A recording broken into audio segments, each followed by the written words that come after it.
Hey everybody, Witchy Labrie here, and today we're going to be working on a witch's apothecary. Now I need to throw a disclaimer out in today's video and let you know that today's video is going to be completely boring.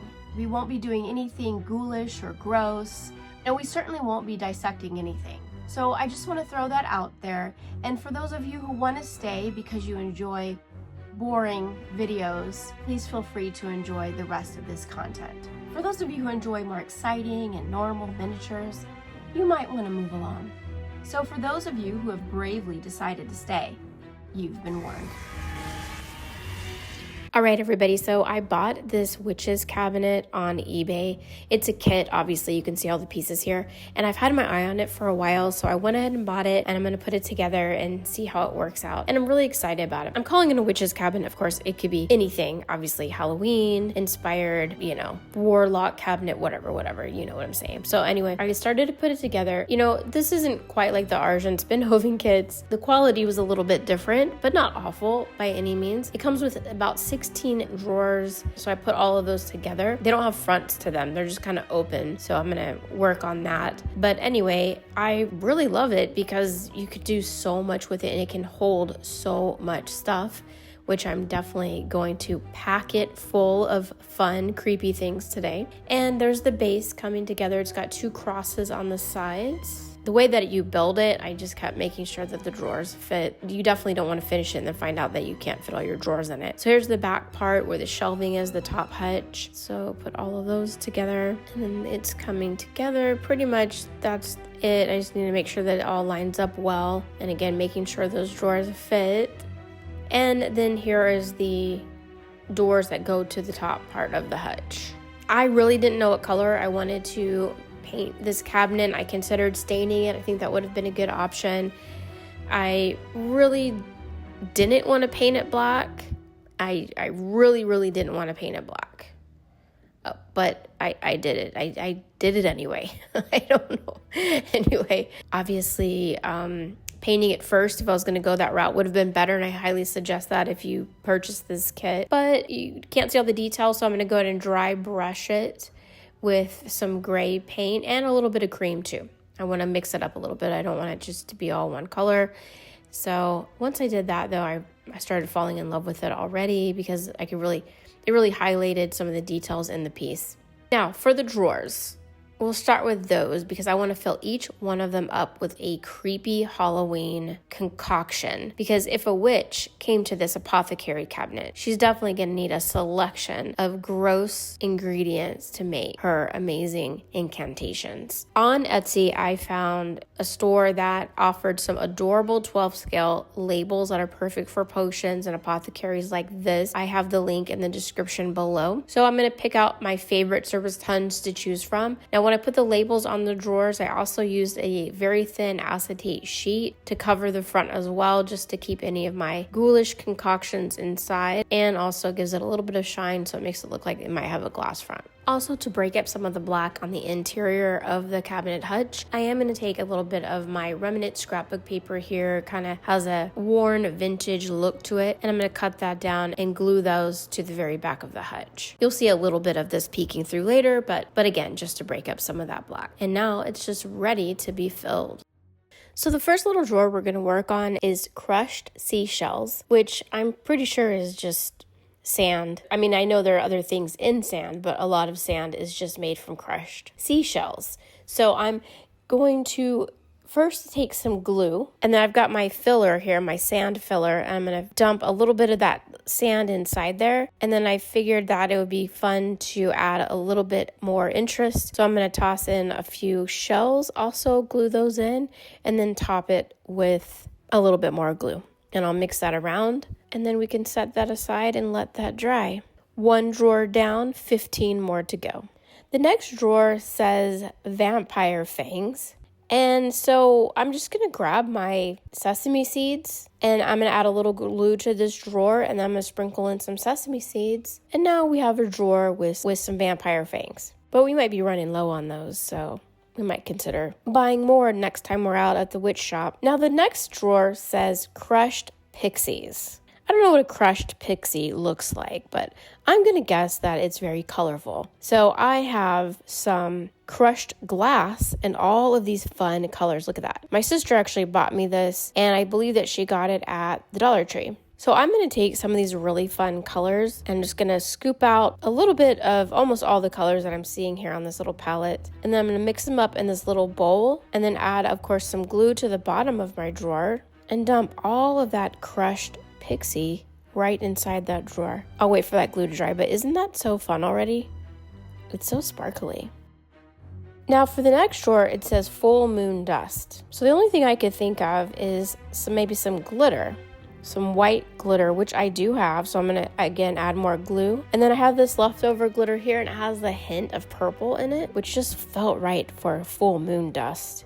So I'm gonna dump as much as I can of that into my drawer. And I really want a lot in there, so I am going to add even more glue to it and kind of mix it up so it's just like kind of billowy in there, as full moon dust should be. And I'll set that aside too and let that dry. Ooh, sparkly. The next drawer front says unicorn mane, and I thought, you know what? I have some leftover cotton balls that I used to make cotton candy. So it's hard to tell between the purple and the pink, but that's actually purple, pink, and then of course blue. So I'm just gonna unthread those and pull away some of the cotton wefts. And then I'm going to just lay those inside the drawer. And there you go. Now we've got a unicorn mane in there. A few of them, it looks like, actually.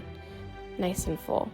Now for the next drawer, it says decomposed fingers. And it just so happens that I've got these extra Barbie arms, as one does. So we're going to make some decomposed fingers. But I don't want just a whole bunch of fingers in there. I think it would kind of be more fun and interesting if I had a couple hands, in case you wanted a little bit fresher decomposed fingers. Is that possible? Probably not, but that's okay. So I'm going to take these that I have 3 of them. These are too fresh looking to be decomposed. So I've got this kind of grayish tone here. It's not quite gray. It's got a little bit of green in it. I'm going to go ahead and paint all the hands and some of the arm of all 3 of them. And I'm really going to make them look decomposed by adding a little bit of darker green to them. So that looks like the flesh is rotting, of course. I've got a little bit of brown too that I'm just adding. So I'm going back and forth with those so they look nice and decomposed. And then I'm going to take and clip off the hands so they're a little bit smaller so they fit inside the drawer. And of course, I can't just leave a flesh-colored stump. I mean, now I have to paint that red too, of course. So I'm going with more like a brick color red. All right, and then I'm gluing them in. I'm gluing 2 hands into the drawer. Now for the last hand, I do want some severed fingers. And so I'm going to go ahead and cut off the fingers. And basically just leaving like a little stump that I could use on another day. Since I've severed those fingers now, sounds hilarious, I'm going to just paint the tips red so none of the flesh color can be seen, of course. And I'll go ahead and glue those into my box. And there you go. Decomposed severed fingers and a couple of hands to go with those. All right, now the next one just simply says wool of bat. So I'll add a little bit of glue to the bottom of the drawer. So I have some leftover faux fur that I actually used for Nandor's coffin when I did the Shadows room box. I'm going to add some glue to the drawer, and then I'm just going to cut off a little bit of that brown faux fur and let it just fall where it may in the box. And there we go, wool of bat. Now, for the next drawer, it says troll dung on it. So the way I'm going to make these little turds is I'm just rolling out some polymer clay in this nice turd colored brown polymer clay, of course. Then I will try to make these look like little piles of poo. And I'm gonna make a whole bunch. This is gonna be a really stinky drawer, I'm gonna tell you right now. So I made a whole bunch of those. I baked them. And now in this case, I'm gonna take some UV resin and put some inside the drawer, and then I'm going to take a little bit of my coffee color here to make the resin look brown. And since this is troll dung, I'm assuming it also would have a little green in it. I don't know why. I didn't read that anywhere, but I'm just going to go with it. Now, once my little poo piles are all nice and baked up, I'm adding them to the resin before I cured it so that it can really get swished around in there. Again, it's going to be nasty. This is not a drawer we're going to want to open very often. You're really going to want to make that incantation badly if you're willing to open this drawer and pull out a little troll dung. And then I'm adding a little extra green just because I felt like it needed it. And then once that's in there, I'll go ahead and hit that with my UV light. And we'll get that all nice and cured and ready to go for the apothecary chest. And here it is. Gross. All right, the next drawer says severed rat tails. I'm taking some really light, fleshy colored polymer clay and I'm rolling that out and trying to make as many of these little rat tails as I can. Rat tails tend to be a little bit longer and thicker, so I'm going to do a whole bunch of them, bake them, and then I'm going to just paint the very tips with a bright red so they look a little bloody. And then I'm just adding them to the drawer. And then I kind of made one hang out a little bit, so it's a little bit more interesting. For the next drawer, it says shrunken heads. So I have this bracelet that has all these little tiny skeleton beads on it. And then I've got some black doll hair. So I'm taking a weft of that.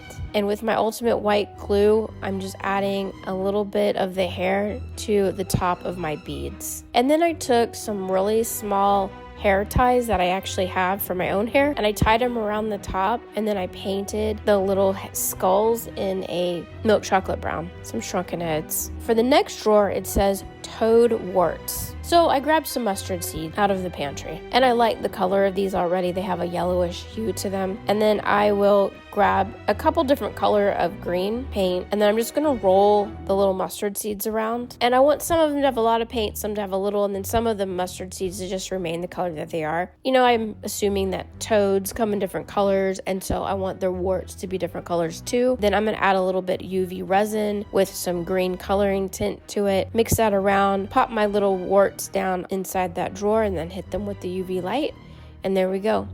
A drawer filled with big toad warts. For the next drawer, it says cocoons. Great. So I'm going to take some toothpicks. Really, this only required one. I thought I would do more, but I didn't. I'm going to break down one of my little cotton balls, take a little weft from the cotton ball, dip the tip in glue, and then wrap some of the cotton ball right around just the tip of it, making sure that it's thicker in the middle. And it'll look something like this. And then you just take a little plier and you cut it. And then boom, you have a little cocoon. So I did a few of those, popped them in the drawer, glued them in, and then voila. And I did actually all of those cocoons with one toothpick. So look at me, just being efficient. All right, and then for the next 4 drawers, I'm gonna use polymer clay for all of these things that are in these drawers. So we'll go through them. The first one is maggots. White polymer clay rolled out super thin, and then I'm just using my blade to cut off the tiniest little tiny bits of polymer clay. And then the next one is crow beaks. So I'm taking my black polymer clay and I'm rolling it out a little bit thicker so I can get just a point at the tip of the clay, and then I'm cutting that and then just adding 2 tiny holes to the top of the beaks. The next one is decomposing worms. So I'm taking a little bit of this ochre color, rolling it out to tiny little thin worm-sized pieces, and I'm gonna kind of scrunch them up so they look like worms in different positions, basically. And the last one is bat hearts. So I'm taking my red polymer clay and I'm just rolling out the smallest so they look a little bit more like strawberries. I don't want to be circles. I want it to look more like a strawberry shape. All right, and then I'll pop all of those into the oven and let them bake. I'm gonna start with the maggot drawer, going back to that. I have that leftover nub arm, Barbie arm, that I thought I'd use another day, but guess what? Today's the day. And I thought it'd be more interesting instead of just having little white dots inside the drawer, that what if I had the maggots actually feasting on a rotting arm, missing its fingers. So I'm going to go ahead and cut that down and put that inside the drawer. Of course, I have to paint one side of it red where it got chopped off. And then I'll glue that inside my drawer and then have a fun time painting it to look like a rotting hand and arm. Of course, blood on the base and the fingertips where they've been cut off. And then I'm going to add a little bit of glue and I'll start adding the maggots to both ends of the stump. Oh my goodness. For the little bat hearts, I'm taking more UV resin and I'm adding some red and a little bit of blue to it. I'm mixing that up. You know, I imagine these body parts need a little juice to sit in. So I'll add that in there and then you can see what they look like inside the drawer. For the beaks, just very simply, I'm adding more UV resin as well. This is also acting really as a glue for me. I didn't really add anything else or to the resin for the beaks. I just put that in there and then added all of the beaks inside the drawer. And finally, for the decomposing worms, I am taking a little of my chalk pastel in green, and I'm going to go ahead and dust all my worms with a little bit of green. I did add more UV resin and some green to the box And then I added in all my worms, all my decomposing worms.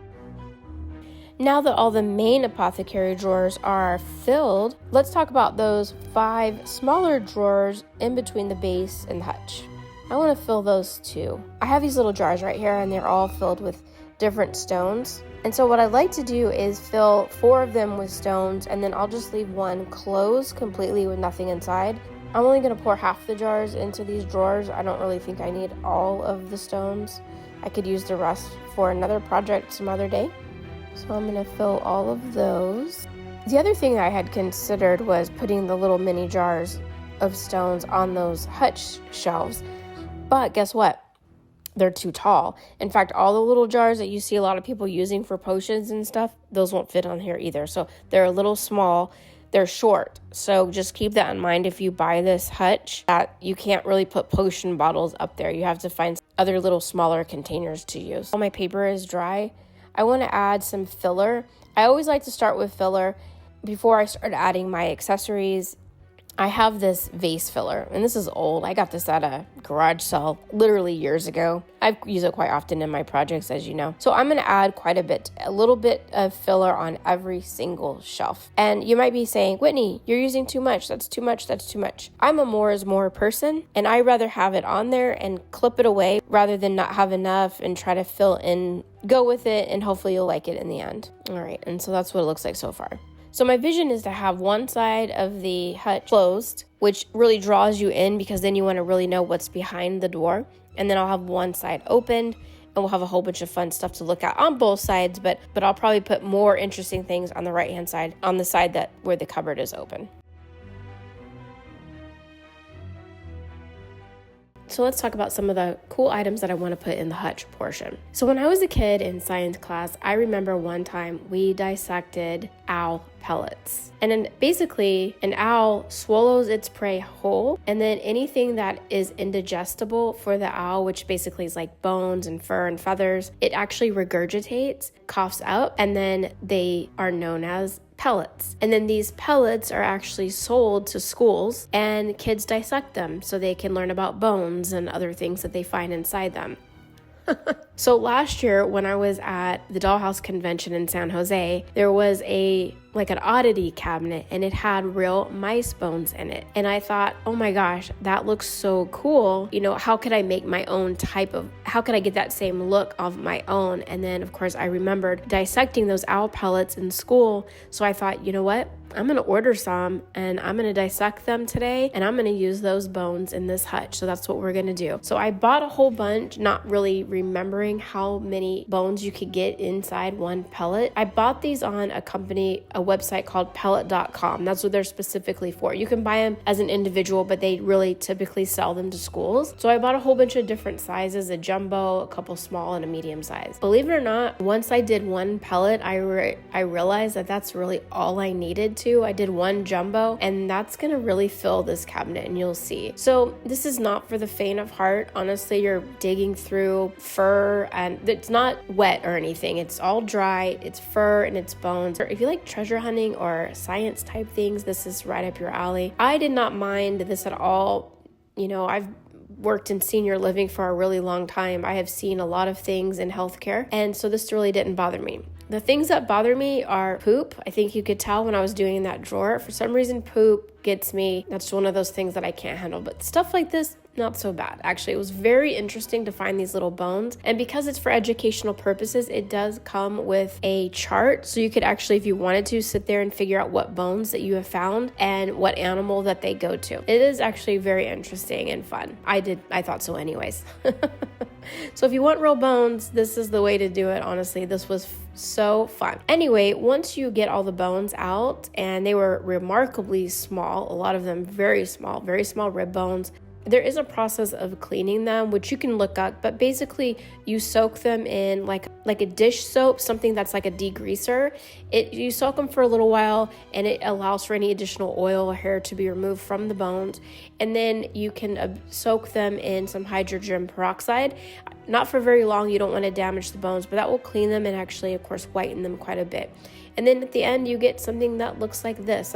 See how all those little bones came from just one pellet, believe it or not. And I probably missed some, to be honest. So Pretty cool. They're all dry now and they're ready to be used in the hutch. So I'm gonna use quite a few. I actually wind up getting 3 skeletons, partial skeletons, quite a few jawbones, like I said, ribs, legs, spine. So very interesting. I'm gonna start gluing that and a whole bunch of additional accessories in. So we'll take a look at that process and then we'll see the final results.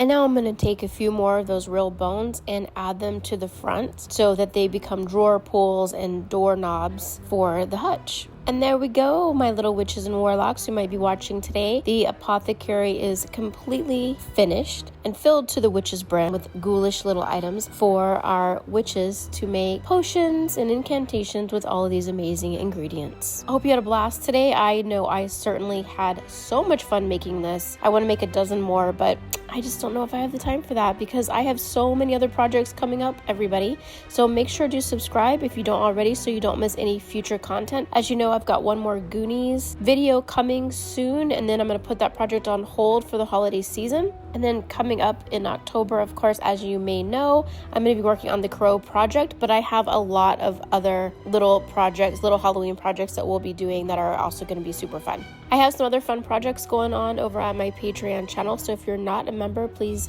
consider subscribing.